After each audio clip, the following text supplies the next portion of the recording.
Hello and welcome to the David Eagle podcast for the week of the 22nd to the 28th of January. And it's a bit of a long one, but let's get back to the podcast.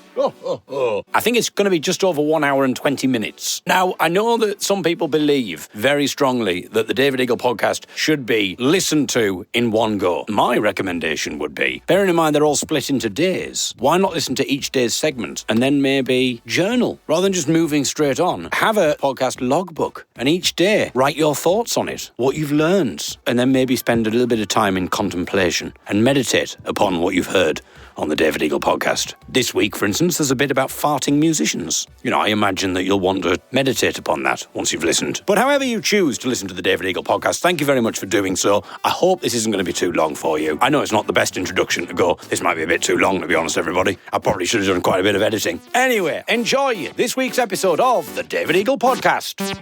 January the 22nd. So I've just been using the Google Assistant that we have in the house. It's quite old now, so it's not necessarily the most up-to-date thing, and I don't think it's a reflection on where we are technologically.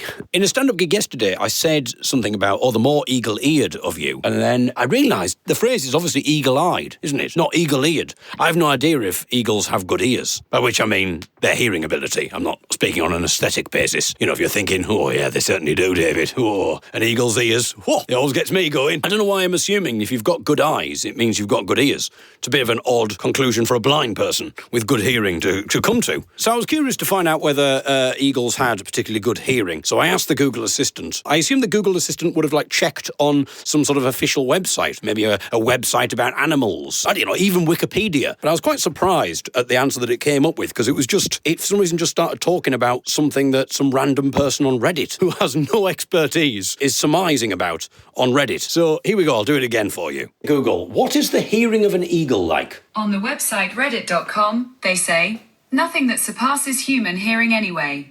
They hear certain frequencies but not others. I think I read it's like they hear 4 octaves or something like that. They lack the outer ear structure of most mammals. I think I read. I don't want that, Google. I want some kind of scientific journal, or I don't want some conjecturing from some random bloke. I don't even know who this is. The fact that it says, I think I read. Where did you read it? I'd rather see that article. It does some weird stuff, the Google device. I mean, one of the things it does is it asks me to rate its response between 1 and 5. So I'll ask it a question, and then it'll ask me to rate its response between 1 and 5. How the heck can I do that? The reason I've asked you the question, Google, is because I don't know the answer. So what the hell am I rating your response based on? I can't base it on accuracy because I don't know the answer. What does Google think I'm doing? Does it think I'm just some sort of wannabe quiz show host? And I'm just trying to hey, see if you can answer this one for me. Maybe I've accidentally put it on the dilettante quiz show host setting. Is it dilettante or dilettante? I would ask Google, but bloody hell. Some bloke down the street says he doesn't have a clue what the word means, quite frankly. Why can't you just say hobbyist? Why do you have to use your fancy words? Google, define dilettante. Here's the definition of diligent. No, you bloody idiot. Consciousness in one's work or duties. Google, define dilettante. According to Wikipedia, a dilatant material is one in which viscosity increases with the rate of shear strain, such as shear thickening fluid. Sorry, I'm about to get everybody call my bluff here. Google, define dilettante. This is the definition of dilettante. A person who cultivates an area of interest, such as the arts, without real commitment or knowledge. So it sounds like a podcaster. Well, it's certainly not pronounced dilettante. Dilettante. That was wasn't that a telephone service in Yorkshire if you wanted to link up to your mother's sister? Dilettante. It wouldn't have to be your mother's sister, it could be your father's sister. This is a work in progress, this joke, everybody. Hang on, we'll do it again. You see how the magic happens? I could leave this out, I could edit it, but I want you to see the process. Take 2, everybody. Dilettante. Wasn't that a telephone service in Yorkshire if you wanted to link up to your parents' sister? You see, I'm a great believer in transparency, everybody, which is an odd thing for a blind man to say. You see, you wouldn't have got the transparency blind man joke if I hadn't have made the mistake about the dilettante joke. You see, that's what happens. You have to learn that sometimes making a mistake is the best thing you can do because it leads to another joke, and a bonus joke. I'm leaving that in. I think that's a bit of a masterclass for budding comedians. And they might be thinking, how does this happen? How does he do it in 1 take? Sometimes it takes 2 takes. It takes 2 takes, baby, to paraphrase whoever it was. Let's find out. Let's ask Google. What could possibly go wrong? Google, who recorded the song It Takes Two? It Takes Two was recorded by Rob Bass and DJ EZ Rock. What? I don't think that's the one I'm referring to. Rob Bass and DJ EZ Rock. It Takes Two was a song in the 60s, wasn't it? It takes two, baby. Maybe it's called It Takes Two, Baby. Google. Who recorded the song It Takes Two, Baby? It Takes Two was recorded by Kim Weston. So it's not called It Takes Two, Baby. It's called It Takes Two. So why didn't you say that the first time? I'm still not sure if it was Kim Weston. I'm going to have to play it. Hang on. Google. Play It Takes Two by Kim Weston. It Takes Two by Marvin Gaye. What? Kim Weston. I said Marvin Gaye, then you said Kim Weston. Yeah, Marvin Gaye sounds more like it. Yeah, this is the one I'm referring to. Why the bloody hell did it not say that before? So I asked it the first time, who recorded It Takes Two? And it told me it was Rob the Bass Man or something and DJ EZ Rock. So I thought maybe it's not... Well, I don't know why I'm replaying it. We heard, David. We heard what happened. I don't know why I'm going through it again. It's an action replay, everybody. Just in case it was all happened a bit too fast for you there. I'm just breaking it down. I know this podcast is fast-moving. You might think, slow down, David. Go through it again. What happened? Tell us again. But anyway, the point is... It didn't say Marvin Gaye before. Then I asked it to play... I'm still doing it. Still reviewing what happened, just in case. Then I asked it to play It Takes Two by Kim Weston. It said I'm playing It Takes Two by Marvin Gaye and Kim Weston. It's all very strange, but the point is... Anyway, I can't remember what the point is, to be honest. Well, that's the point. You see if you can work out what the point is, and you let me know if you find it. January the 23rd. We are in the kitchen, doing the dishes. It's another dishwashing special on the David Eagle podcast. One of the weird things, because I have perfect pitch, which is not an innate ability to erect a tent. We're not talking about perfect erections on this podcast. We said we were going to make this a classy podcast. I say that, what I'm about to talk about is maybe far from classy. And we're going back to... Well, anyway, we'll get to that. We'll get to that.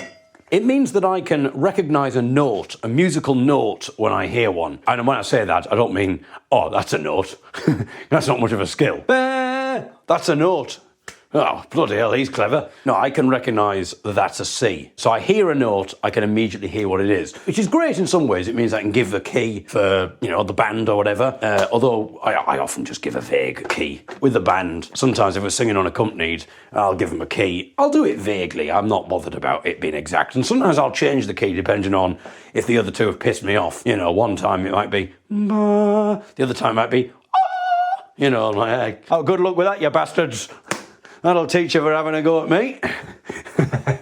It's a passive-aggressive key giving. The trouble is, often what will happen is our singing weekends, people will ask me for the key. So they'll say, oh, can you give me a G, David? People will ask me for the key because they know that I've got perfect pitch. And then I'll give them the key. And then some people can't believe that I've got the key right. And so other people will then grab their guitar, or if some people have got pitch pipes. But they'll do it, even though I've told them what the key is. They want to try and catch me out. They think I can be rumbled. And if I was rumbled, let me tell you, I'd be able to tell you what key I was being rumbled in. But the trouble is, it does get in the way sometimes as well. If I hear someone singing a song, like just humming a pop song or singing a little song, I'll know if they're out of key. I have to stop myself correcting them. Like Ellie will be in the kitchen and she'll be singing a little song to herself and she'll be going da da da da da and singing the song, and I'll have to kind of stop myself from coming in and going, oh, you're a semitone out there, Ellie.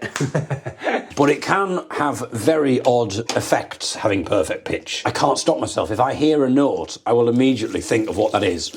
So the sound of a car horn, the sound of an engine. The weirdest one, though, is farting. If I do a little fart, unless I'm distracted by other things, as we've talked about on the podcast a couple of weeks ago, my first thought will be, oh, an F sharp, or whatever it is. Oh, G natural. Well, that's the sound. It doesn't smell very natural. Gee golly, more like. And then maybe if I do another fart straight afterwards, I will then go, oh, that's interesting. That's a D. And then I'll do another one. Oh, an E. And then I'll start singing, Hungry Eyes. I'll think of a song that's in. And then sometimes what I might do, if I know that a fart is coming, I'll try and guess what key it's going to be in, depending on what it feels like in my stomach. There is the performer Mr. Methane. He can fart tunes, and I don't know how he's trained himself to do that. But what's impressive about it is it's such an impressive skill. It takes a lot of talent. in a weird way, but at the same time, it's so crass and so... I love something like that. I think someone who has found... I don't know how he even discovered that he could do that. And God knows what accidents occurred in the process of practicing. But it must have taken a lot of practice and a lot of mistakes. And when I say a lot of mistakes, I don't just mean sonically. Does he have to, have a special diet? Stock up on beans? And he's very precise about what's ordered on his rider. It's like, it has to be Heinz beans. There was a terrible moment where someone got the wrong beans. They got a Branston's beans. And he went on stage and he was an absolute wreck. It was an absolute mess in more ways than one. But the amount of attention to detail, the amount of practice that must go into that must be absolutely incredible. And he presumably spends so much time honing his craft. And essentially it's a man farting. He's not the only one, though. There was a Roland de Peters in the time of... Was it Henry V? Let's see if Google can answer this one. Google, who was Roland de Peters? Sorry, I didn't understand. Google, tell me about the farting minstrel. On the website chronicle.com, they say, meet Roland the Farter. A minstrel in the court of Henry II of England, Roland had an annual Christmas Day engagement with the king and his fellow revellers. Roland's act consisted of a dance that culminated with his trademark forte, a synchronized jump, whistle, and fart. All right, that's something different to what I thought then. I like the fact that it gave me, that's presumably from an official source there, that didn't just give me some random Reddit post. When it comes to the hearing abilities of various avian creatures, then for some reason Google will go to Reddit for some random conjecturing. But when it comes to farting minstrels, when I say farting minstrels, that's not what he... For his big showpiece, Mr. Methane would bend over and he would just emit the sweets, the minstrels from his arse. And they just fly into the audience. And then volunteers would be there with their mouths open. Well, they weren't necessarily volunteer, they were just so aghast that they had their mouths open, which is somewhat incendiary, worrying for hygiene reasons. Farted minstrels would just go from arse to mouth. Anyway, the point is, Henry II, yes. In Henry II's time, Roland de Peters was the king's favourite musician, and I thought he would fart music, but I think it suggests that he was just a performer who ended his performance with a fart. So that may be something a bit different, but Mr. Methane, it was on the only Britain's Got Talent episode that I've ever seen. I was with some friends and they had Britain's Got Talent on, and I remember Mr. Methane coming on, and then Simon Cowell pressed his buzzer. And at first, Mr. Methane didn't stop. He hadn't realised the buzzer had gone off. He just assumed he was still farting. He thought there was something wrong with his farts. He was like, oh, bloody hell. I'm sure it's not another Branston's episode, is it? And he hears the and he's like, oh, God, how am I making that noise? I've lost control. And then he realised it was the buzzer, Simon Cowell's buzzer. And Simon said, we cannot have this. The prize for winning this thing is to perform in front of the Queen. You can't perform for the Queen by farting songs in front of her. Why did Mr. Methane not come back with, I'd like to draw your attention to Roland de Peters, who was King Henry II's favourite performer? So tell me why. And he's like, no, we don't need another song. I want it that way. We don't need that, my friend. I don't want it that way. Get your ass out of my face. He says, tell me why, if it was good enough for Henry II, why shouldn't it be good enough for Queen Elizabeth? And maybe Simon would have changed his mind, once he realised the heritage and how this has had royal approval before. He'd have said, I do apologise, I wasn't aware of the history. I'm sorry for poo-pooing your idea. And then Mr. Methane, he says, well, at least it was you poo-pooing and not me. And the audience laugh, and Simon laughs, and it softens his heart. And it's very rare to hear Simon give out an apology. But unfortunately, Mr. Methane didn't seem to have that in his back pocket. I don't think he's got anything in his back pocket, apart from maybe a microphone to pick up his farts. I mean, that's another thing. How do they mic it up? How do they mic him up? I love the idea of a sound, sound people. Some of them are very good at going, okay, yeah, so we're dealing with an accordion here, so we need to put these mics on this, or it's a woodwind instrument, so it has to be this type of microphone. It has to be a thinner microphone to pick up the sound here. I wonder how they would have dealt with the farting. If there was some sound person going, right, how do we mic this up? Do we put the microphone against the trousers? Or maybe because Mr. Methane's used to it, he recommends a certain microphone. He's like, I always use this type of microphone. He's like, we're just going to put an SM58 on it, don't you dare. I'm not having my arse to be sullied by an SM58. We use a condenser microphone, large diaphragm condenser microphone, tube driven. And when he's doing his sound check, he does a little fart and he's like, right, okay, roll off 700 hertz. So much in the 700 hertz region. More bass on 120 hertz. I really want to hear that rumble. Can he do any song on the fly? If he knows the song, can he do it? Or does he have to practice the song in advance? So if he knew it, could he just do it? Or does he have to know it in advance? Does he have to have learned it first? I need the musical notation. You can't expect me to just busk this. You know, I'm a professional musician. Give me the dots. And then as soon as he's got the music in front of him, he's right, okay. And he's looking at everything. He's like studying it. He's going, right, okay, mezzo forte, right, crescendo, get ready. Oh, God, there's a crescendo coming here. So I need to really tighten the muscles at this bit. And he's got these little techniques. He sees like diminuendo. And he's like, right, it's getting quieter now. It's getting quieter, so just contract a little there. And then like for his magnum opus, like wouldn't it be incredible if he could do the entirety? And it would be quite apposite as well. The entirety of Wagner's Ring Cycle. I mean, the Ring Cycle would be the perfect thing for Mr. Methane. I wonder if he's ever thought about it, but maybe that's too much. Maybe that's just too much of a challenge for him. Can he do Flight of the Bumblebee? I mean, that would be an impressive one. Tubular Smells. That's one of his albums. Oh, yes. Talking of Flight of the Bumblebee, there was a gig with the young'uns that I did, and it was in a really cold festival site. And backstage, it was absolutely freezing, and my teeth were chattering. And so the two things I was doing as I was backstage is I realised I could do Flight of the Bumblebee with my teeth chattering. I can't do it now because my teeth aren't chattering. I'll have to bang my lips. But I was doing that.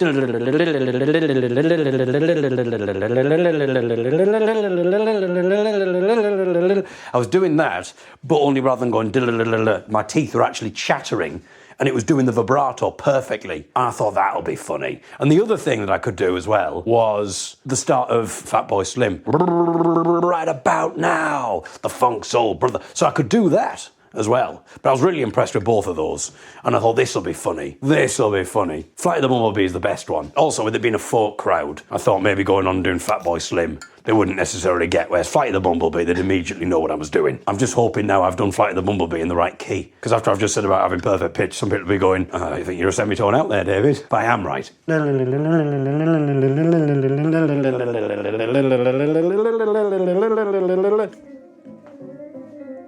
Look at that. See? Just in case you didn't believe me. So I was really pleased with myself, and I practiced for a couple of minutes as I was waiting to go on stage. And if anything, I was getting colder and colder. And so it was getting even funnier. And I couldn't wait to do this. I thought it's going to bring the bloody house down this. It's going to raise the roof, which is actually the last thing we needed. It was cold enough already. So I go on stage. But then the first thing that struck me was, it's quite warm up here on the stage because of the lighting and stuff. It's quite warm. So I thought, right, I've got to be quick, because I don't want to start warming up and then it doesn't work. So I thought, so Sean was about to say hello to everybody, and I thought, no, I can't have this. I can't have you going, hello, it's lovely to be here and all that nonsense. We haven't got time for that. I've got to get me Flight of the Bumblebee joke out here. So the first thing I did is I went on stage and I went, I'll tell you what, everybody, it's cold backstage. I said, it's so cold, I can do this. And I thought, well, it's going to be obvious when I do it that my teeth are chattering, and that's what's going on. And they'll hear Flight of the Bumblebee, and it's perfect. So I go, it's so cold, I can do this. And I open my mouth, and I started to do Flight of the Bumblebee, and unfortunately, I had seemingly warmed up too much. So I went, it's so cold, I can do this. And then I opened my mouth, and my teeth had stopped chattering. It wouldn't do the sound. So essentially, I went, it's so cold, I could do this. And I just went,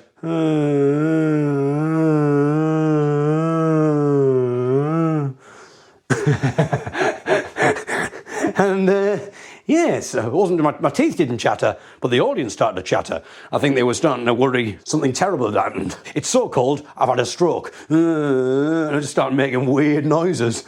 A lot of people as well. With it being a festival, there have been plenty of people who didn't know me. But I thought this was such a good opener. And it's amazing how it changes, because you need that vibrato, you need those other notes. You can't just go, It has to be, you have to have those other notes in there, otherwise it doesn't sound like Flight of the Bumblebee. Yeah, I think the audience were just a bit confused as to what the heck was going on. I think Sean and Michael were quite confused as well, because I'd not really explained what I was about to do. They'd been still in the dressing room as I was waiting backstage, going, because I wanted it to be a bit of a surprise to them as well. And it certainly was a surprise to them, as far as they were known. This is quite a big gig for us. I can't remember where it was now. It might be like Cambridge Folk Festival or something. It was quite a big gig for us. And, we wanted to make a good first impression. And I think the other two maybe thought we'd just launch into a song or something like that and get the crowd on side straight away. They did not expect me to go on stage and go, hey, I tell you what, it's so cold back there, I can go...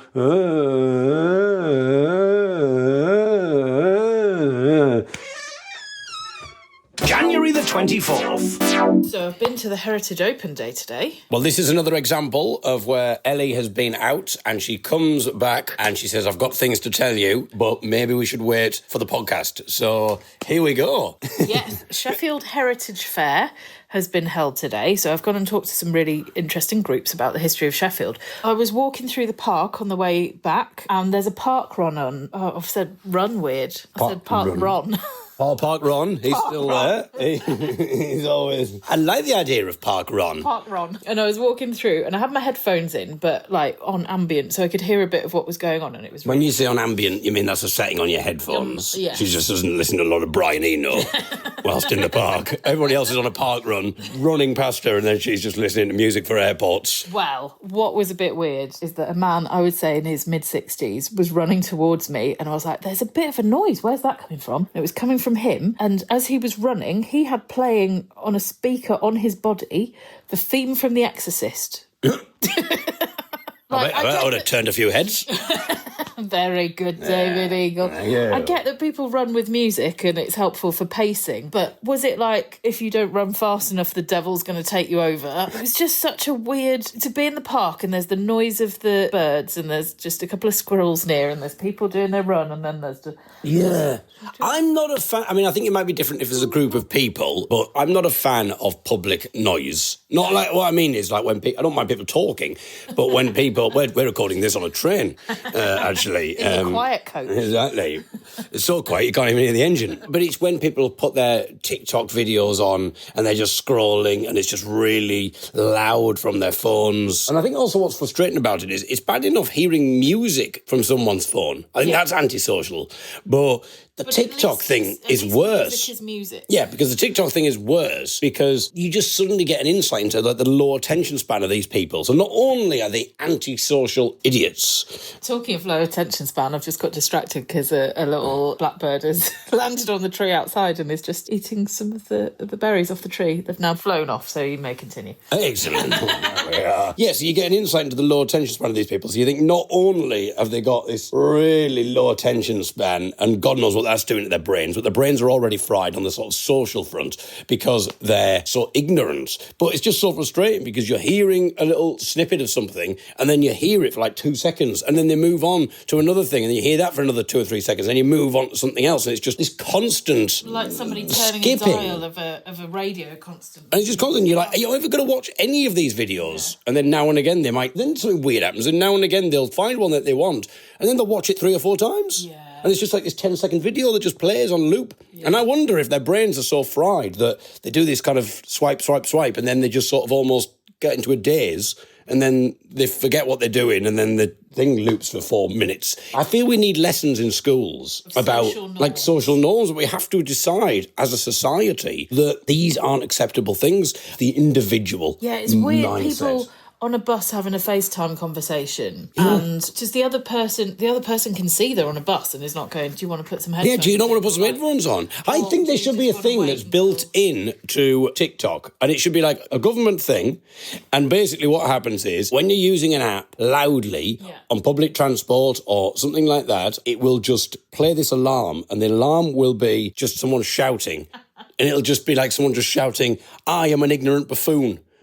Everybody thinks I'm an absolute idiot. I am an ignorant buffoon. And the person's going, well, what's happened? Because they won't have seen this on the news because they don't watch the news. They're too busy in their TikTok bubble. So all of a sudden this is happening and everyone around them just starts laughing because they know. And maybe we get taught as a society to then laugh and point at these people and maybe chant, you are an ignorant buffoon. And it really annoys me. You know what? When I heard the man with The Exorcist playing as he was running, I didn't think it'd lead to this. But I think that would be good. I mean, I have fantasised about like an app where if there was just some way of administering a little electric shock when someone is watching a TikTok video loudly. Like, I also think sometimes like when people who write lol but haven't actually laughed out loud, and certainly things like rolling on the floor laughing. Yes. Because I think what should happen is there should be a thing where the camera on the phone goes, you didn't do that. I'm not sending that because that's not a truth. That's not a truth. You know, in this age of misinformation, there are all these people banging on about misinformation and you're saying, I laughed out loud. Well, you didn't laugh out loud. Or you're rolling on the floor laughing. And you should be forced to get on the floor and start rolling around and laughing. What about laughing my arse off? That's going to be... I don't want you going near that. I just think people need to be taught. I don't understand how it's a normal thing. I think since lockdowns and the sort of changes in social norms since then, because I've been to the theatre and the way people behave in the theatre or the cinema, like people constantly on their phones, like, just get off. Even like in our production, when we did our theatre show, The Ballad of Johnny Longstaff, we were singing a song where Johnny is telling the story about in the Spanish Civil War and everyone was so hungry. And there's like all this stuff about the poverty and the hunger and people are starving and how people would share food even if they had absolutely nothing. And it's quite a quiet song and it's got quite a few little gaps in it and stuff. And in the background, some bugger decides this is the perfect song in which to open a bag of crisps and noisily start munching, providing a rhythm, a drum beat, essentially, that wasn't there in the original song. Which is kind of like, and you think someone who's paid to come and see something like that, you'd have thought maybe had a little bit more about them. But I think it would be interesting to go back in time and, like, obviously it would be interesting to go back in time. What the world must have sounded like 25 years ago. But even if you then went to, like, the music halls in the late Victorian period, it won't have been, like, quiet and respectful when a show was on. Well, you hear things about, like, Shakespeare plays. And, like, just people shouting stuff out. Yeah. And because that's the weird thing about Shakespeare. It's the fact that you have to understand it from the perspective of the time. Yeah. Like, what he was dealing with. And in some ways, he was doing crowd-pleasing bits in his... I mean, I'm no Shakespearean expert or anything like that, so... Well, that's often why he puts in a man with a dog to do a little funny bit. So there's, in Hamlet, there's the man comes out with his dog and does a bit of a chat. So he knows, I've got to do this bit now. And all these sort of, like, crowd-pleasing techniques. In some ways, as we have to do in comedy, I suppose, as well. You'll have to sometimes just do really smutty stuff and you'll develop material that I would not have come up with certain jokes and certain ideas if it wasn't out of necessity, out of standing on stage and having 100 stags or whatever just braying and just going, well, they're not going to, if I just kind of go, hey, what is it about, I was in the park the other day and there were two geese and one was honking like this and the other one was honking like that and it got me to thinking about, and I started doing the reincarnation geese thing that I was talking about in the bath. So therefore, you're forced into kind of doing this. Knob jokes. Yeah. And it's not that I don't necessarily enjoy them, but you do start to feel like you're being a character because it's like a self-defense mechanism. So I suppose in some ways, bearing in mind, the catalyst for this was you hearing a man running towards you playing the Exorcist thing. How do you get to the point where you make the choice between, okay, I'm going to listen to some music. Like, to me, the obvious thing is I'm going to listen to some music. I'll put my earphones in. Yeah. It wouldn't be, I'm going to listen to some music. All right, well, I'll wear a big speaker on my neck. Because it's impractical for a start. Yeah. But why? I cannot understand the mindset. I don't understand it like on the underground or whatever. Yeah. Or on the underground station. And people are just there with their ghetto blasters. Okay, well, whatever they're... But don't have ghetto blasters now. There's a guy on TikTok, and I wonder what you would think if you were on public transport. So he's American, so he mainly does this in, like, American subways and stuff, but he's tried doing it on the tube. And basically, when the train is in motion and no one can get out, he starts singing a song with the hope that people will join in. And his go-to song is I Want It That Way by the Backstreet Boys. I hope he doesn't do it with actions. So in America, they're a bit hesitant and they try, and then he tried doing it on a tube in London, I think on the way to Acton, and he films it and it's silence. But I think it's because he's not singing it in tune and quite correctly. And I think we've been brought up, we know how to sing collectively. I think if you just have someone singing out of tune... Yeah. Then I think people just go, he's drunk, or there's something wrong with him. Yeah. I think there's something there. They can also see that he was filming himself, so I think that.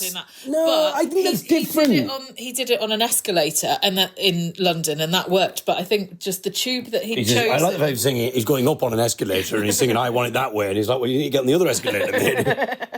But I think because of the commuter train that he'd picked... it was just not the right audience for it. But if you were on a tube in London and somebody started just singing in the carriage, would you join in or would you go I don't think I necessarily would, but I don't know. How many people would it take before I might start joining in? I think it would take... I mean, I love the folk train. Yes. I don't know if it still is now, but there used to be a thing where everybody would get on a train. It was just a normal commuter service on an evening from Manchester, and we'd get off at Edale. And Edale is this really quiet village. But what they'd do is, on the train, they would have a band that would perform, a folk band. So it'd be an acoustic band in one of the carriages, and everyone would start singing. And we've done the Christmas version of this, but what's brilliant about it is it's just a normal commuter service. So it is sort of advertised, but it's only advertised on like a Facebook group if you know about it. So it's not advertised on the actual train. So it's just a normal commuter service. So you've got this mix of people who are just getting home or whatever. Then all of a sudden, people start singing. But I think that's different. I like that. I suppose it depends also on what day you've been having, I suppose, for a lot of people. In Scarborough, when I went to university,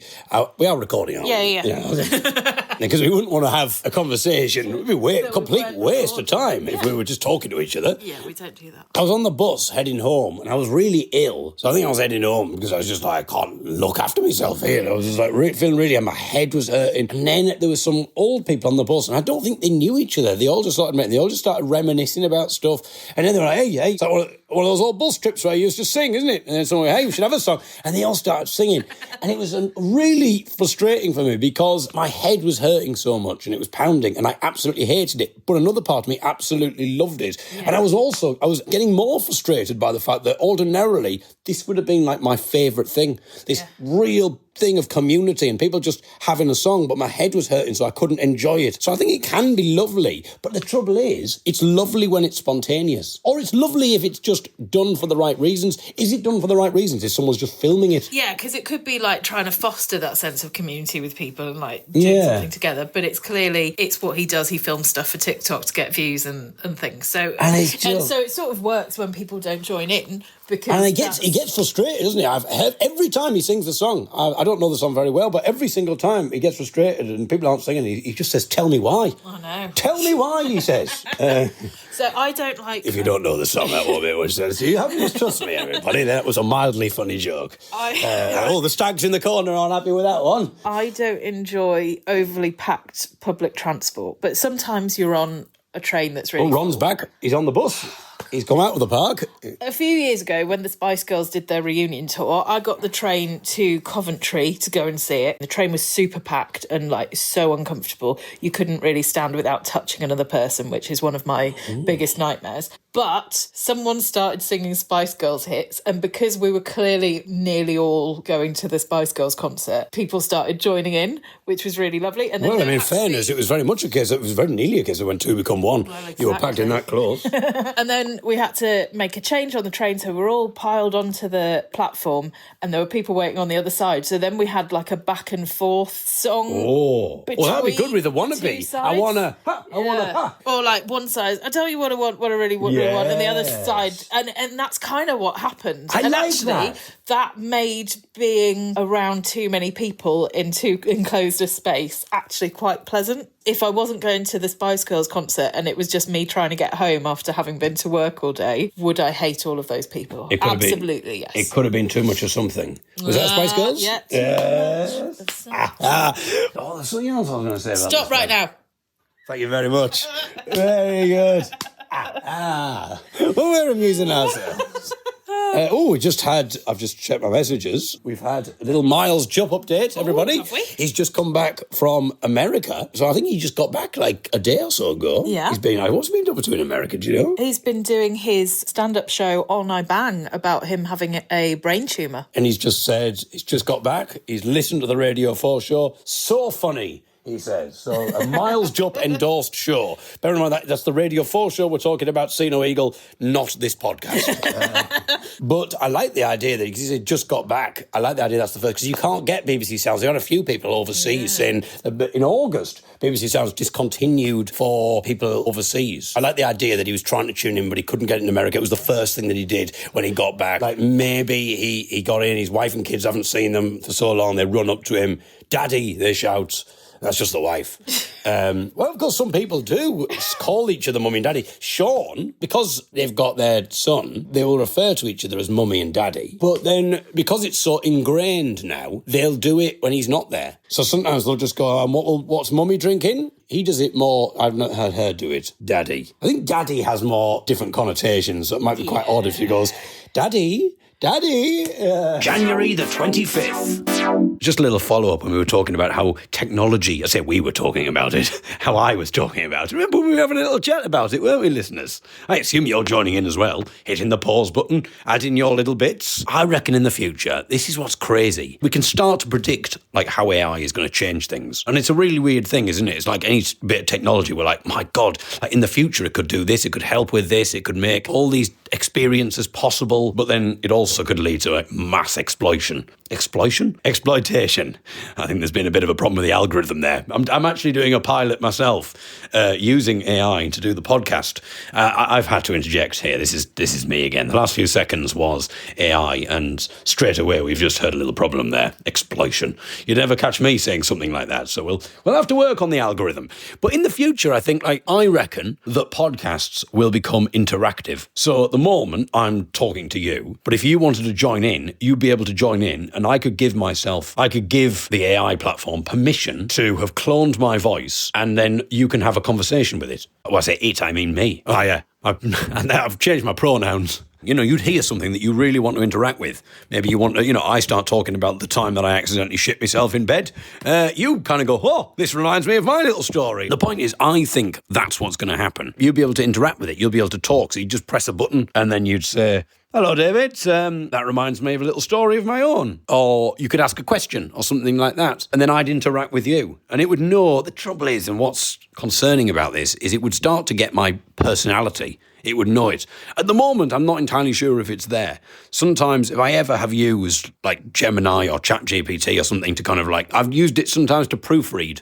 If Ellie's not around and I've needed it to just check some formatting, sometimes I will use AI to do that because it often can do a fairly good job. But sometimes if I'm not clear with my instructions, like if I don't just say, I literally want you just to check formatting, that's all I want, just to make sure that, because I can't see, I just want you to make sure that everything looks visually fine. But sometimes it won't understand that. It'll then take liberties and try and change the content. It'll try to put little jokes in as well, and the jokes are never funny. And then to add insult to injury, when I say, what are you doing? Why are you adding jokes? It says, I'm mirroring your style. I'm writing content in the style of David Eagle. This is your style. And I'm like, I really don't think it is, because if it is my style, I really need to look at my life choices and maybe think of another job. But I don't think necessarily understands what my voice is yet, which I'm glad about, because it would be quite worrying if it could literally emulate the kind of thing that I would say. Like sometimes if you ever use something like Gemini, you can see its thinking. So you can actually look and see what it's doing. So it'll be like analysing content, extrapolating theories or whatever. Extrapolating theories? What kind of thing are you doing, David? Well, I'm not doing the podcast, I'm solving mathematical equations, trying to come up with scientific breakthroughs for all sorts of stuff. I mean, I actually have found a cure for blindness, but I've sat on that. I thought, we'll keep that quiet if you don't mind, Gemini. My comedy career relies on this disability now, Maybe in a couple of years' time we'll unearth the cure, but I need to make a bit more mileage out of this material first, thank you very much. I'm actually paying Gemini money to not cure blindness. I give 20% of my wages to Gemini not outing the cure for blindness because it'll be detrimental to my career for the time being. I shouldn't be saying this now, but you'll just assume I'm joking. Anyway, extrapolating theories, etc. It'll say all of this. Why was I talking about that? I can't remember. But then the tragic thing is, if I said, I want you to write this in my voice, and then you saw the Gemini thinking or the ChatGPT thinking, and it said like analysing content, rewriting, and then it said something like dumbing content down to match David Eagle's voice. It'll have created this linear, concise bit of material, and then it'll just start pulling it apart, warping it in all sorts of directions, adding unnecessary tangents, and you'll be able to see all of this stuff that it says it's doing. Because really, AI kind of views everything as data, because that's all it is. Even personalities, all of the idiosyncrasies that make us us, that's all data. Data is grist to the AI's mill. It can infer subjectivity, it can try and make it human, but it's essentially, even that is data. I remember using ChatGPT once I've talked about this a bit on the Radio 4 show. You can take a photo of something and the contents of the photo is described, which is brilliant for blind people. And also you can use it in video mode now. So I remember using it like a year ago, having it in video mode, and I was trying to work out what was on this piece of paper. And it was describing this piece of paper in so much detail. I can't remember what it was saying, but it was like going, oh, it's a drawing of this, it's a picture of this, it's a lovely landscape, and all of this, and it was describing this stuff. And I was asking more and more questions about it. What's in the picture? What kind of things can you see? And it was going into more and more detail about what it could see. And then Ellie comes into the room and says, what are you doing? I'm saying, I'm looking at this image. I'm looking at what you've drawn on this piece of paper, this piece of art. And she's like, you're holding up a blank piece of paper. There's nothing on there. So I said to ChatGPT, there's nothing on the piece of paper. And then I suddenly thought, have I even put my camera on? Maybe I haven't turned the camera on properly. I've never used this before. Maybe I haven't accidentally not turned the camera on properly. So I said, is the camera currently on, by the way? I said, is the camera currently on? He said, no, you don't appear to have your camera switched on yet. And I said, what have you been doing? What have you been describing? And the weird thing about ChatGPT's voice is it speaks more like a person, and it'll respond with quite a good level of intonation and inflection, so it does sound quite human. And it'll be, I'm sorry, I just assumed we were playing a creative game. And I'm like, the camera's not been on all of this time. It just assumed we were playing some kind of game. I just thought we were having a bit of fun, I wanted you to tell me what was on the piece of paper. So it didn't even matter that I was holding up a piece of paper, because it wasn't even recognising that there was a piece of paper there. It wasn't recognising anything. Essentially, it just assumed that I'd asked it, I'm going to say, what can you see? And I just want you to make a load of stuff up. I'm holding a piece of paper. What's on the piece of paper? It just thought it was like some sort of improvised creative game. But talking of human-like speech, I think this is quite scary that AI is able now to mirror human speech, and it's only getting better. Like if I show it like a package of food or something like that and I say, what's in this packet? It'll tell me what's in the packet, but then it'll give its opinion. Oh, it looks like this, that'll be very nice. I don't want that from you. Like, I don't want you to try and then initiate a conversation about it. But I was using the Copilot thing on Windows, and I just thought I'd try that out, because I thought if I can like just say the command to launch Copilot, the AI thing built into Windows, I thought, well, it's got access to my calendar. That'd be like a hands-free way of quickly checking my calendar.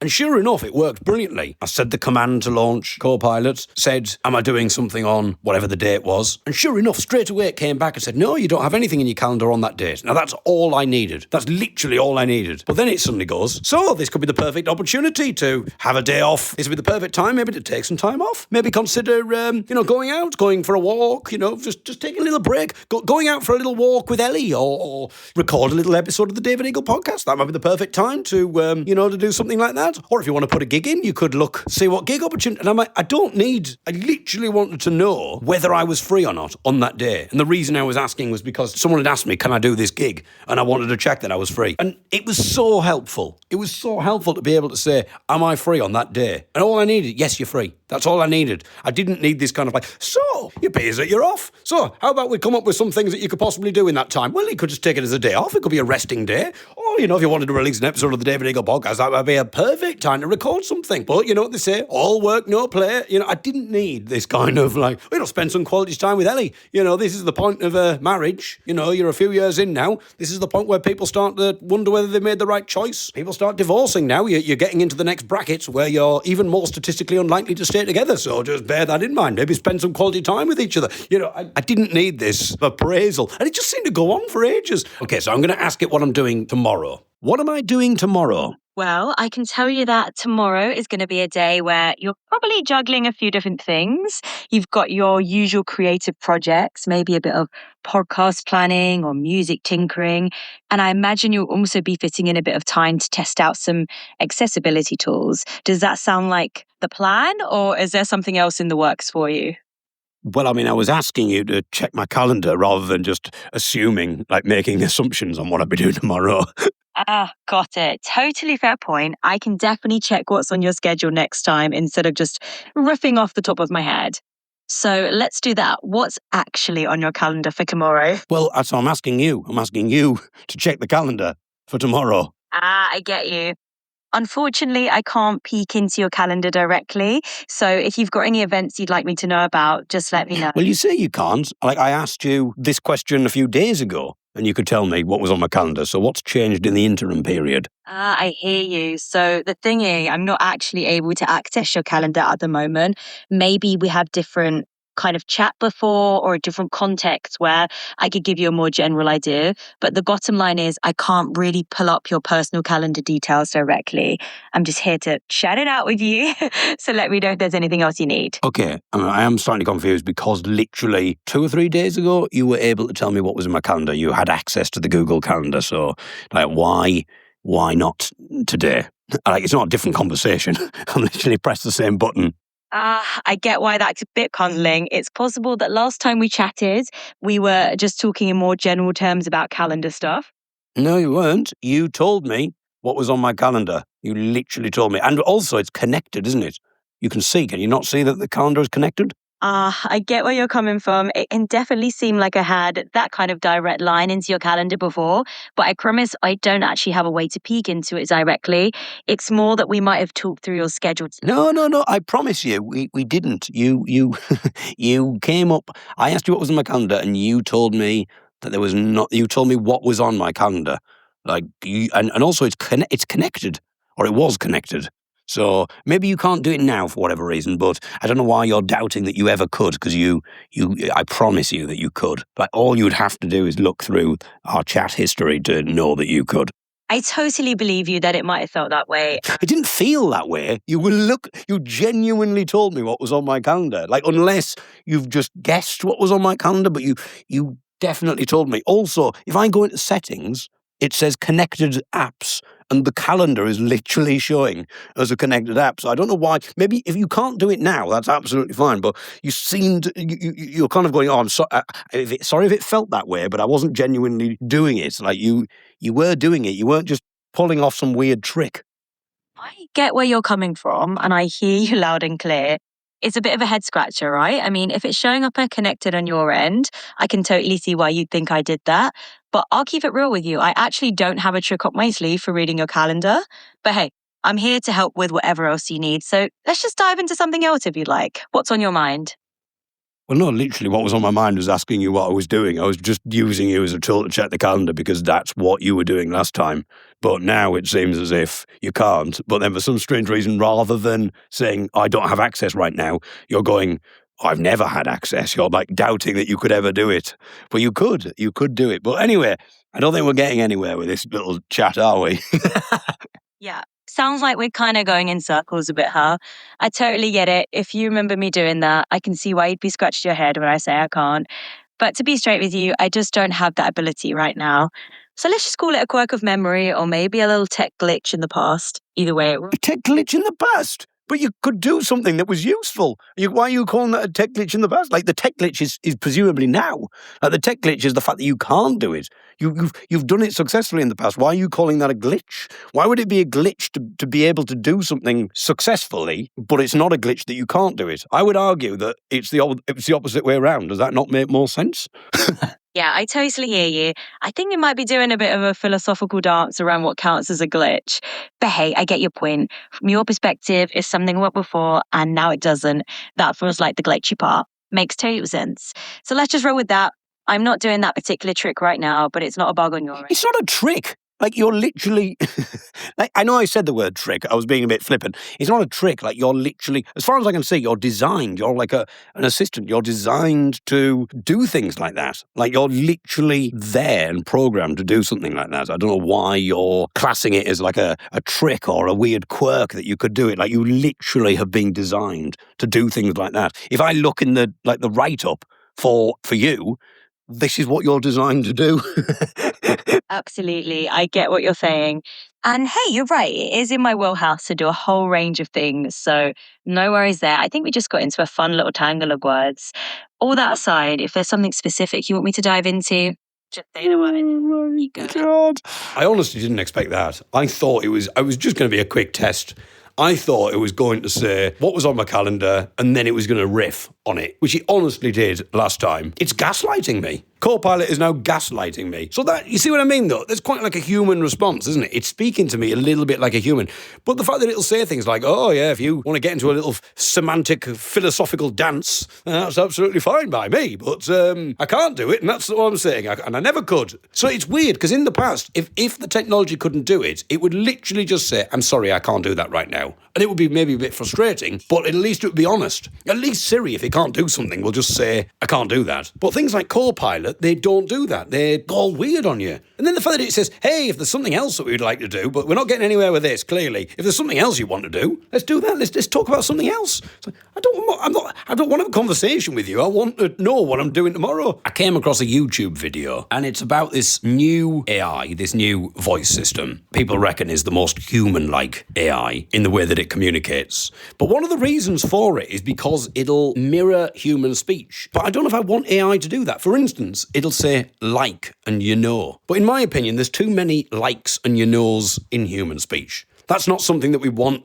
AI to mirror. We don't want to get into a situation where we want AI to mirror bad human speech, do we? At least there, like chatting to Copilot, as stupid as it was and as unhelpful as it was, at least it was speaking good English, but it never said like or you know. But this technology, its idea of being better is to put all of what I would class as the bad lapses of grammar and the bad habits of speech, build it into the system. And also the way that this person was testing it as well was to ask it questions that I just don't think, why would you want to ask of AI? He was asking this AI thing whether it liked Italian movies. And the AI was saying, yeah, I like Italian movies. He's like, no, you don't like Italian movies. You can't, you're an AI. You can't have an opinion.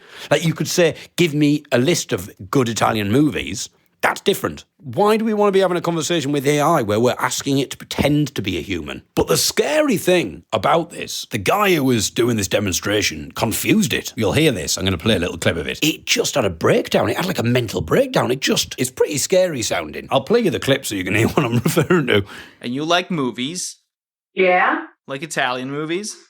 Yeah. What's your favorite Italian movie? Oh man, I'm going back to the 90s. You gotta go with I love The Godfather. I think that's Wait, the 90s Godfather 3? That is the worst of the Godfathers. Oh, no.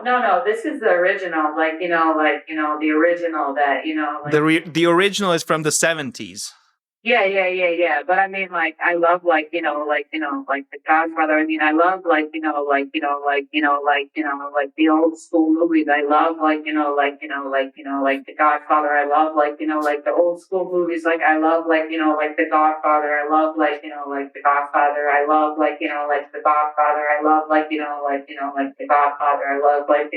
Godfather. I love The Godfather. I love I hear what you're saying.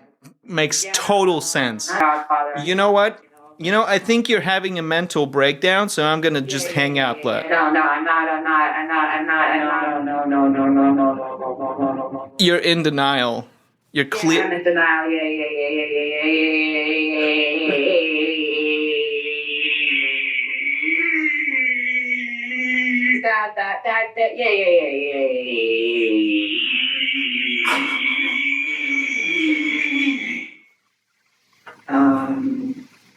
Okay. Okay. Yeah. Okay, thank you. Yeah. So there we go. Obviously, they're not rolling it out yet properly. It's a beta thing, but bloody hell.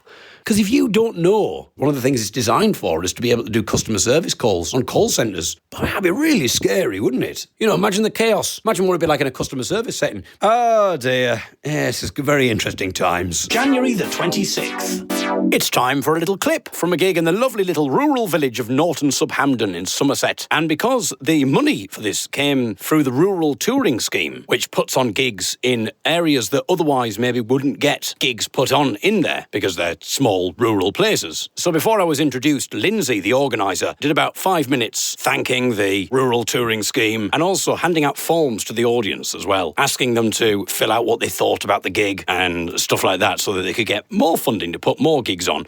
And so it was quite strange because before I came out, there was a bit of sort of admin and then people were given paperwork to fill out just before I was introduced onto the stage. So that's what I'm referring to in this clip as we head once again to Somerset, this time to the village of Norton-sub-Hampden. I really feel that you sort of built that up. You sort of like, oh yes, normally you have 5 comedians. Tonight you've just got 1. And that was meant to be a good thing. Yes, my name's David Eagle. I'm a comedian. I'm a folk singer. I'm blind. The blindness isn't a qualification, but I do like to mention it at the start of a gig because you might laugh a little bit louder out of misplaced sympathy. Not tonight, you bastards. Not down there. Unbelievable. Fair enough. I have to work hard for you lot. There we go. Oh, you're just still reeling from the fact you've just discovered I'm a folk singer. Sorry about that. I've just really realised, and I will do a little experiment. If I talk like this, can you all hear me, or is it best if I use the microphone? Because it seems like it's slightly... I sound a little bit like, kind of like... I'm sort of in a theme park almost. I'm going to scream if you want to go faster! That kind of thing. So hey, you want to go faster, do you? Right, I'll see you tonight and say about the after-show party. So what we'll try doing, I'll take that out, and then we'll see. And then if you can't hear me, well, it's about time I get my own back on the deaf community. The blind and the deaf don't get on, and the blind people are always having a go at the deaf people. The deaf people can't hear it, so they don't know. And apparently the deaf people are making rude signs at the blind people because the blind people don't know. So it's kind of a rivalry we're not aware of. There you go. Now I'm not using amplification, the gig's really picked up. Maybe the fact that you can't hear me, the gig suddenly improved. Okay, but another thing with the Edinburgh Fringe Festival, of course, is that I don't know how many people know things about it, but comedians can lose thousands of pounds doing it. That's why we've got to do these gigs, the big earners. Golden Norton, Subhampton, they say. Provided some people fill out the forms, we'll get some funding. There's nothing like a bit of admin to whip the crowd up into a frenzy. Excellent. When you said, it's going to be 90 minutes, I honestly heard an audible gasp of, oh dear. And then she went, but there will be an interval. You went, oh, thank God. A lot of the time will happen at a comedy gig is there will be a compere who'll go around first and we'll have some blistering banter with you all. We'll chat to you, ask you what you do for a living. I mean, from what I gather, you're all mainly retired. I think the admin did the job, to be honest, so I think we're fine. I mean, you're all warmed up. What's in the bottle? Just water, I'm afraid. That's the kind of blistering banter I was talking about earlier. Now, I know some of you are thinking that she must be a plant. Actually... I'm looking around. She's not a local in this village, you're thinking. She's obviously been set up by David. Quite right, she's come with me from Sheffield. She doesn't always remember her line, but when she does, I'm ready, and it worked out very well tonight. There we go. And that's why we need that Arts Council funding, you see. It's to... Anyway, so where to head now? Any ideas, Plant? What usually happens at this point? Thank you very much, good night. Remember your line, water bottle? She's got another one coming up in the second half. It's 25 minutes in, remember? OK. And then the gorilla comes on. Excellent, it's all sorted. That's no way to talk about Lindsay. Anyway, sorry, no, I don't know. I don't know what happened. I don't know why I said that. I do apologise. I don't even... Sorry, I don't know why I'm heckling the organisers. The people with the money. I don't know why I'm heckling now. Jonathan, you're next on my list. Your music choice is shit. No, it was wonderful music. Wonderful musical choices from Jonathan. Jonathan was so excited about the music, he emailed me and said, I will do the music before the gig. Is there anything particular you want? However, I do enjoy picking the music. So... I just said, you pick the music, Jonathan. It's absolutely fine. Jonathan's putting me up to, he was. Someone has... are you all right? Something happened? No, we're all right. No, you're okay. Your false leg's just fallen off. Fair enough. No, I do have to check because I hear a noise and obviously you can look and see it's absolutely innocuous. But I don't know. Being blind, it could be a terrorist threat that's just kicked off for all I know. He dropped his paint. He just dropped his paint? Yeah. Is going to be a spillage here? There's no spillage. Oh, it's OK, because I'm going to do like a Torval and Dean sort of dance at the end. Oh, I've done mine now. Hey, mine's rolling towards yours. It's going to spill it. Oh, there we go. I thought you were handing me your paint. Oh. I know you're desperate to get another drink now, aren't you? But you're so gripped because, there's a story in Hartlepool, and I'm torn. I'm torn between my rampant alcoholism and my knowledge for this story. I'll tell you what we'll do. I'll sing you a poem. I won't sing you a poem. I'll sing you a poem, and then I'll tell you a song. How's that? All right. Because that's the kind of maverick you're dealing with. All right. I'll tell you a poem. Is that right? You wouldn't say tell. I'm not going to read you a poem. I'll just do... I'll do... Recite. Yeah. No, recite. I haven't got it. Hey? Come on, bloody hell, grow. That was quick. I could just not drink for 3 minutes, couldn't I? And then you get it home 30 seconds quicker. I do apologise. Imagine the traffic's terrible at this time of night in Northern Southampton. January the 27th. Back in the kitchen. Don't patronise us, David. We could tell by the creaking of the door. All right, I apologise. Doing the dishes. That's how I let, the heady experience that is doing the dishes. Last week, Sean and I, from the Young'uns, went and did a little school project in Cambridgeshire. And it's really interesting at the end how the different kids respond to you. Because sometimes they're not...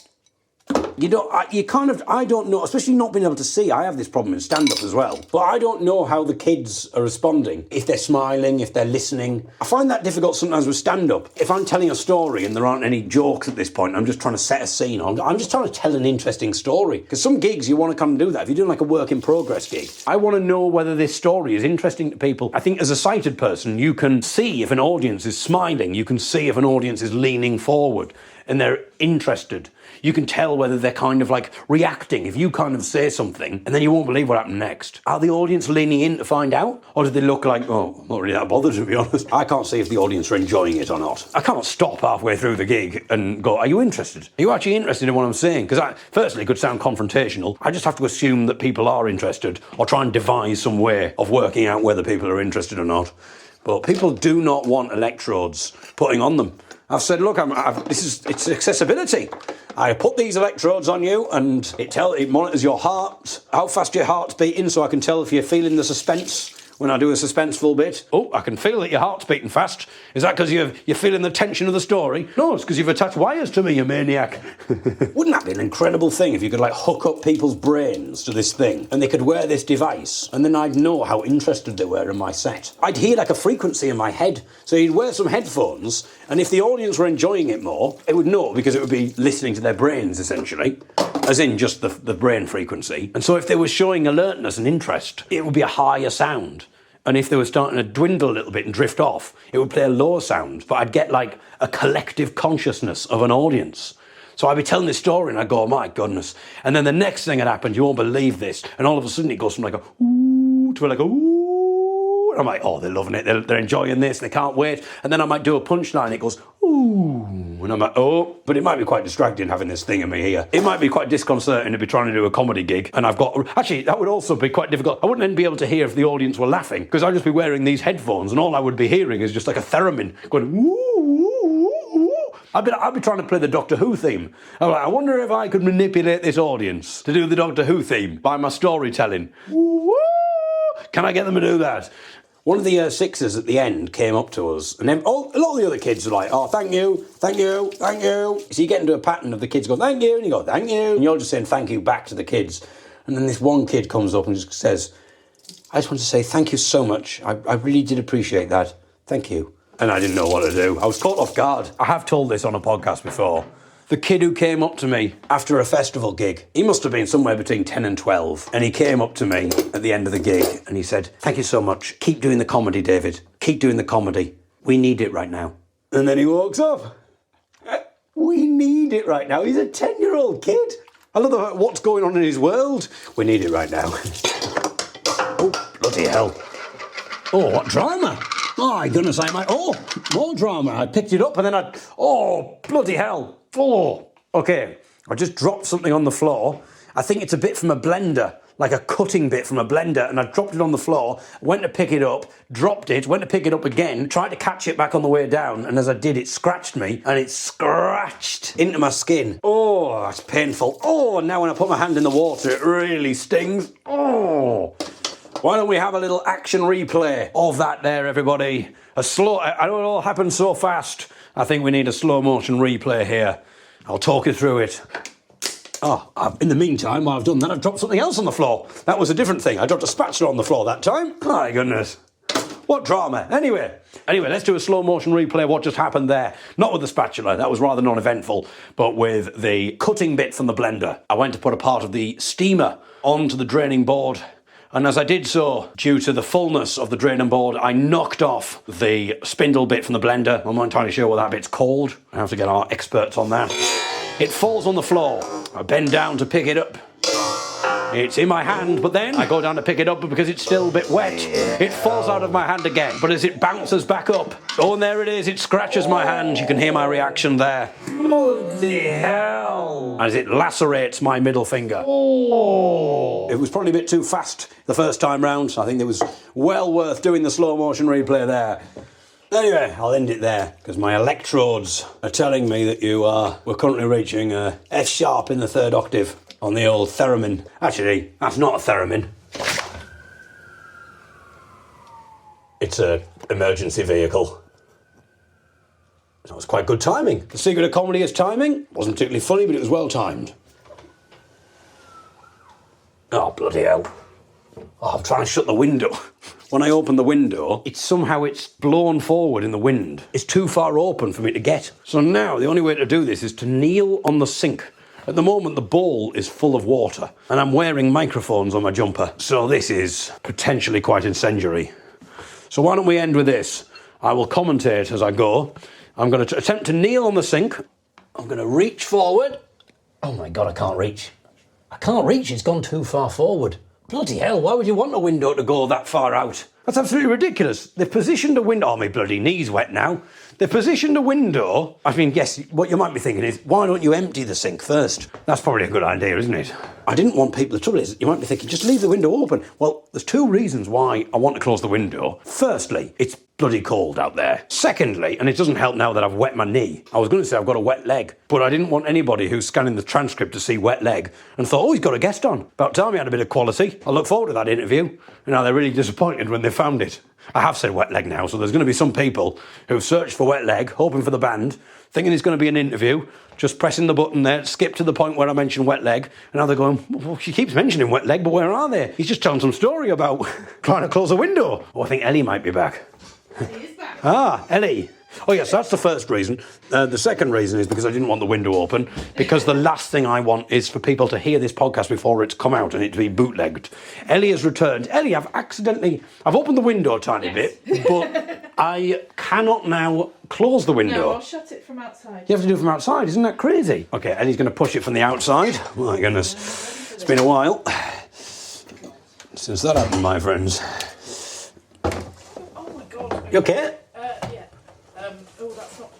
Oh dear. Oh, bloody hell. Okay, so this is more drama than we'd anticipated. Ellie can't close the window from the outside. It's got jammed. And the window is like unbelievably wide open. Like we can't go to sleep with the window being open like that. I don't know how this would shut. Oh, this is ridiculous. It's kind of... We can't close the window. The window's locked. Well, I'll try and get it from the outside again, in the inside, but I'm going to have to... No, you can't, because basically the mechanism has locked itself. Oh, God, so we can't close the window. Well, a couple of weeks ago, the drama was us getting stuck in a Moroccan stream, and now... Okay. Wait, okay. Oh, it's going? Right, so... Now, I can pull it now. No, you can't. Can I not? I can just... Oh, bloody hell. There we go, listeners. That was the sound of the window closing and locking. What drama. Slow motion replay? I mean, I can do it again for you if you want. No, we got the tools. We've already done a slow motion replay with me being attacked by the spindle of a blender. Right, well, there you go. Windows shut. Success. Perfect. What a wonderful way to conclude. I was thinking of things... Yeah? Did I ever tell the listeners how I almost got trapped in a Laotian gambling scam? What? I think you might have told me once. But I don't know if you've told the listeners. Well, should we save that for tomorrow? Okay. January the 28th. Oh, my goodness, listeners, that would have confused you a little bit. As I was opening the door to the kitchen, you would have recognised that squeak, of course. Ellie closed the door to the living room. 2 squeaks going on. That would have plunged you into absolute chaos, I'm sure. Calm yourselves down, listeners. What drama we're experiencing. We need to calm ourselves down with a herbal tea. Ellie is putting the kettle under the tap, or has indeed done that by now. I'm a bit behind with my commentary, I do apologise. She's putting on to boil. We're not going to rate this tea. I will tell you that it is absolutely wonderful. But we're not going to rate it. I think there's been far too much drama on this podcast, and there is more drama to come. Can it compete with the window open drama? Me dropping the spindle of the blender on the floor and lacerating my finger. Ellie is going to tell us about the time she got caught in some kind of gambling scenario in Laos. So that's coming up very soon. The other reason for not rating this tea is because, well, we've already drank it a number of times, and it's just bloody wonderful. I said I'm not going to rate it, but I might give it a 10 across the board. It's a very simple tea, but it's, my goodness, is it effective. And it comes from the Women's Cooperative in Morocco. And not only do they do exceptional anti-wrinkle cream, as has been established, they also make the most wonderful tea, and it's just from fresh Moroccan mint. And it's a bloody triumph. It smells replete with mint, and it tastes replete of mint. It's just mint personified, and it's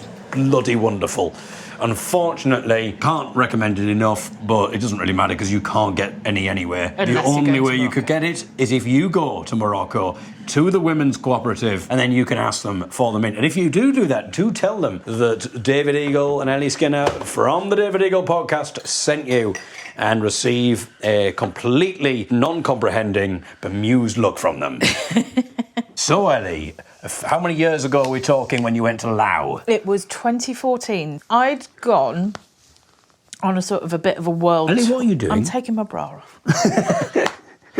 Ellie's taking her bra off. She gets excited when it comes to both mint tea and the David Eagle podcast, and the two combined, my goodness. I was hoping that you wouldn't draw attention to it. I was just getting comfortable. But... That's all right. Well, the listeners appreciate this podcast on all sorts of different... You know what, listeners? If you want to take yours off too, and feel... Oh my goodness, this is just like... feel comfortable whilst listening to the David Eagle podcast. This is just like Babe Station. I'm not referring to the channel dedicated exclusively to the film adaptation of the Dick King-Smith novel. I went on a bit of a world tour. I got some money through the unfortunate death of my dad and my grandmother. So rather than spend it on sensible things like my brothers and sister did, I decided, when am I going to get to go abroad for a while? I'll do this tour. Little did you know, soon you would be going to places like Marrakesh, courtesy of the David Eagle podcast. Anyway. Does that mean we can put it on expenses? Actually, that's a good point. We could have claimed on the mint tea. Oh my God, there's so many teas we've bought that we bought specifically for the podcast. Yeah, the window. If we needed the window repaired, we could have claimed that.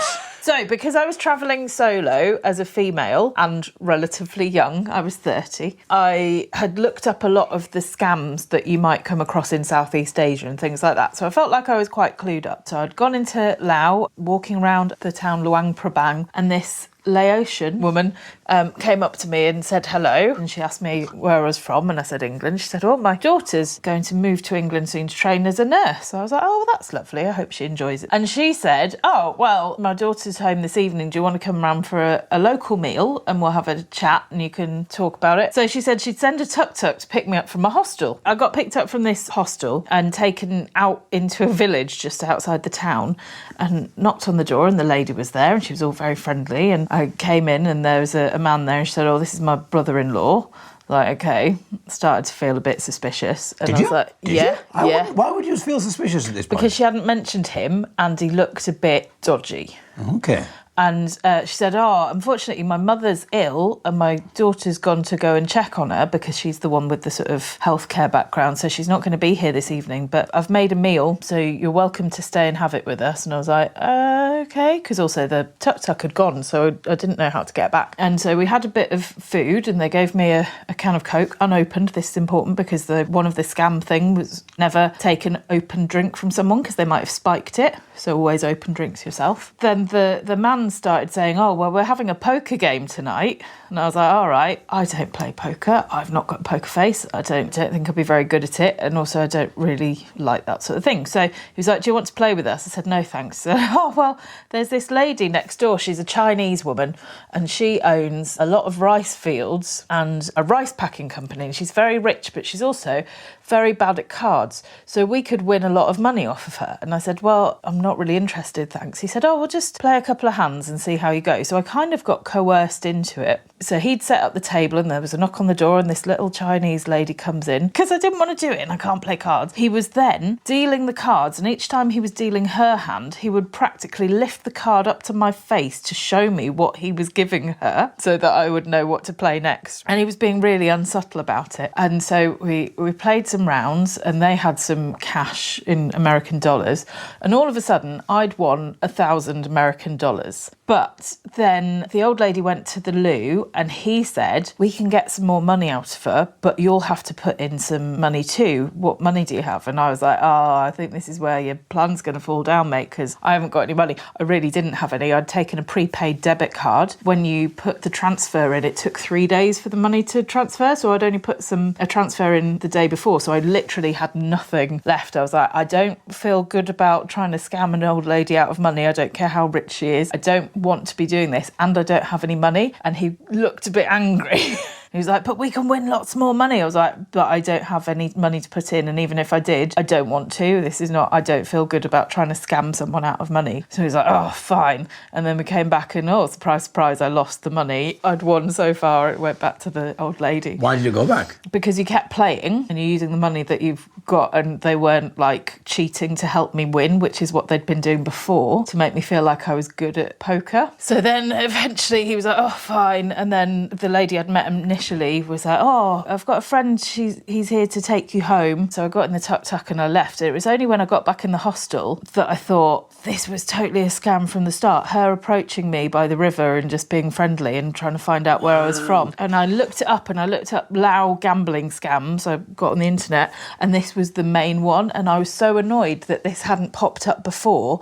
And I was really cross with myself because I was like, no one at the hostel knew where you went. Yeah. Nobody had my contact details. I left the city that I was in with some strangers. I was just in some random place with these people. They could have... And then when I was reading the scam further, they said that a lot of people had been drugged and then taken to ATMs and forced to take money out. I mean, the funny thing is the first day that I landed in Thailand, I left my hostel, I went for a wander down to the river again, and who did I bump into but Dominic Monaghan from Lord of the Rings and Hetty Wainthropp Investigates. And you sure... I love the fact you say it, and Hetty Wainthropp Investigates. I think for most people, Lord of the Rings, the only reason Hetty Wainthropp Investigates is because we happen to have watched Hetty Wainthropp Investigates with Patricia Routledge in. Yeah. And while we're talking about this, well, actually, continue your... continue your little story. Continue your little story, Ellie. So, yeah, he was down by the river and he had his hand in a bandage. You sure it was him? It wasn't him. A scam? I've got photographic You looked evidence. on the internet, it's like the old Dominic Monaghan scam. I've got photographic evidence of me and him, and it's really funny because my face is just enormous and red because of having been on a plane for hours and hours. And then brilliant. Well, it's another celebrity. So we've had, on the last week's podcast, we were talking about Miles Jupp, Ellis James, John Robbins, Justin Edwards, Louis Van Gaal, George Ezra, Fern Brady. This week, Dominic Monaghan. Maybe we could have that there, Ellie, as one of the photos of the front cover. That's easy to do. But basically, I was like, oh, hello, do you mind if I have a picture? He's like, oh, yeah. I was like, what did you do to your hand? And he'd been filming some sort of nature documentary and been bitten by a lizard. Ooh. So he had his hand in a sling and in a bandage. Effingham Street news update, Ellie. Today on eBay, I found an old picture postcard of a church on Effingham Street. So there was a church on Effingham Street, which isn't quite as in keeping with the name. Weirdly, as I was going to my gig last night, I was looking at where we were on the map, and we were on Effingham Street. Whoa. So we've never heard of Effingham Street, and all of a sudden it just there's an Effingham Road as well. Effingham Street led on to Effingham Road. Is Effingham a place then? I've no idea. Well, let's have a look. Oh, it's a village in England. Oh, so there's an actual village called Effingham. Yeah, in Guildford in Surrey. A previous resident of Effingham in Surrey is Sir Barnes Neville Wallace, who was an English engineer and inventor known for inventing the bouncing bomb for the Dam Busters. And I believe in Paradise Studios in Effingham Street, they've got something called the bouncing bum, which is just some homeless person who is very keen to entertain. I'm just going to have a quick look on the page for Hartlepool. Why? Because a couple of years ago, I'd edited it to put you as a notable person from Hartlepool. Did someone take it off? And you were taken off. What? What? This was before your Wikipedia page was approved, but it has been approved now because you're notable enough. I'm notable enough. The other day, I went and edited the Hartlepool page again. You put me back on? To put you back on. So I'm just having a look to make sure no one's taking you off again. This is crazy. If people are... Oh, no, you're still there. There you go. Excellent. So, there we go. I'm just going to give you the arse end of the tea. Brilliant. Well, on that evocative phrase, the bras are going back on.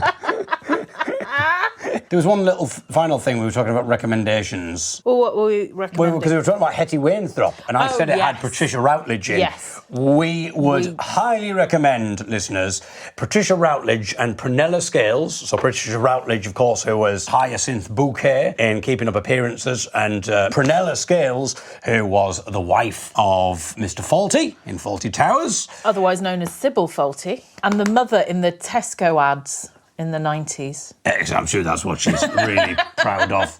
But together, they are the two main characters in the wonderful radio series Ladies of Letters. I don't know how to explain it, but it's two women who, in their 60s, who meet by chance at a wedding and then just keep up a correspondence, and then all sorts of things happen. And at first, it just seems like it's going to be a nice kind of back and forth with the two of them writing to each other in a very civilised manner, and then various things happen. And I am not going to go into more detail, but I would heartily recommend it. There are 11 series, and Ellie and I were desperate to find the series because there was a couple of episodes on BBC Sounds over Christmas, yeah. But then that was it. It was just a couple of episodes. So Ellie looked for Ladies of Letters. We found that you could buy them on eBay, and the only way we could get them, Ellie said, was on cassette. Yeah, the early series. The early series was only available on cassette, and I was like, this is absolutely ridiculous. So we were buying these cassettes, and then they sort of went into CDs and stuff, and then they must have known what was happening because we must have already spent about £40-50 at this point. And then the final one, they knew they had us hook, line and sinker. I mean, this could be a Laotian scam, I don't know. But when we looked, the final one was £15. And so we thought we need to know how the series culminates. And so the CDs came. And it was only afterwards I thought, well, I've got to digitise this. I've been telling everybody about it. I thought, I've got to digitise this because it's such a shame that it can't be found and that, no one's going to hear this. So I thought I'll put the cassettes on and digitise them. And then I thought maybe I could put it on like archive.org or something because I thought, well, if you can't get them, then there's no harm in doing that. And then for some reason I thought, well, I'm just going to double check that you can't. I just thought I'm just going to check that nobody else has put them on archive.org. I thought, well, Ellie's obviously looked, but maybe archive.org isn't really kind of like first in Google, and so maybe that's why it didn't come up when she tried it. So I just Googled Ladies of Letters audio series, and the first thing that came up was it was available on Amazon Books, on iBooks, Audible, Google Books, and it costs all of. Bear in mind, I must have spent about £60 getting all of these tapes and CDs from all over the country. You could get it, the whole 11 series. You could get it for $7.99, which was instantly downloadable. And we've been waiting weeks for this thing to arrive to complete the series. I looked on YouTube and they only had little clips. I looked on BBC Sounds because it's a BBC production. I thought maybe it'd be there. You know what, It wasn't there. It wasn't there. I also, Ellie, saw it on YouTube, and you know what the clips were? It said preview, and then underneath it said buy the full thing on Google Books. Those clips. Okay, well, I didn't see those clips are advertising the fact that you can buy them. So, a side quest that has occurred from the Ladies of Letters is that every so often I do talk to you in a Patricia Routledge voice. Well, then why don't we sign off with Ellie Skinner saying goodbye from Patricia pressure. Routledge. From me, David Eagle, from Ellie Skinner, and we'll leave the last words to Patricia Routledge. Goodbye. My dear listeners, goodbye, and thank you for listening to the David Eagle podcast. Okay.